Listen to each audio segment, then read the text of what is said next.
Hello educators, this is Felipe and I am going to tell you a story that a coyote told me before. I am a teacher of biology in Mexico City, and I think that reading and analysis are instrumental to learning process, but to make it more efficient, students must engage. A live reading strategy puts the reader into action, like an actor on stage. When the story is told in first person, it's possible to create empathy. I use this approach to introduce students to the field of ecology and to break the ice at the beginning of the course. The story that my students read aloud was about a conflict. Some time ago, farmers of New Mexico claimed that coyotes threatened their sheep. With this prejudice, they started a coyote killing raids. As a consequence, rats and other animals grew without restraint and became a plague.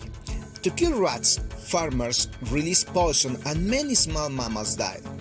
After a while, coyotes returned to the region and their number began to grow because to the availability of new food, sheep. This case study reveals interactions among the wildlife animals and human societies and some results of bad decisions. Now we have to turn this anecdote into meaningful knowledge. Discussion in small groups is feasible with breakout rooms. Some guide questions are useful to narrow the discussion. For example, what was the problem? Was effective kill the coyotes? What problems arise after coyotes died? How important is to understand natural relationship among species?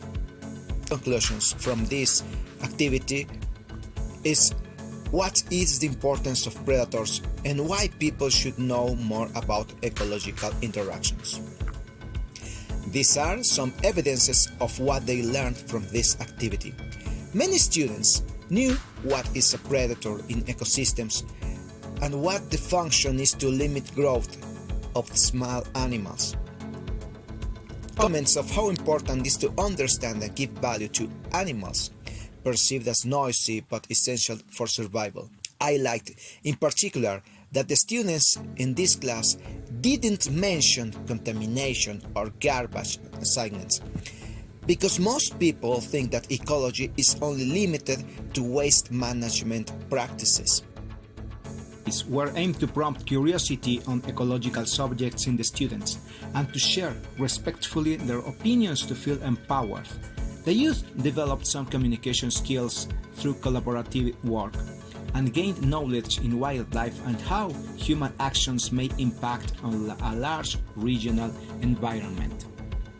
The story of the coyote hunting fits well into the wildlife-human relationships within an ecological context, but also has implications from historical and cultural perspectives on a regional scale for a wider analysis. The youth discussed about the impact of extermination campaigns in farmer communities of northern Mexico, which happens since late 19th century to the present. With a case study analysis, students may focus on ecological relationships, but it was not possible to understand wider implication in a single session. Although we discussed time and location for this case, these facts put some historical and special perspective. However, it is not enough to understand the changes in distribution of coyotes or any other species, but it was good enough to sparkle some curiosity among the students. In the next sessions of the course, we started to discuss the difference between habitat and ecological niche.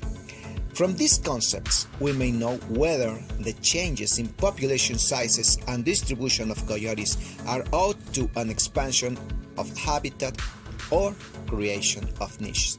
In the future, we might address some questions like how to make benefits from the coexistence between predators and farmers, and why some animals thrive under adverse conditions.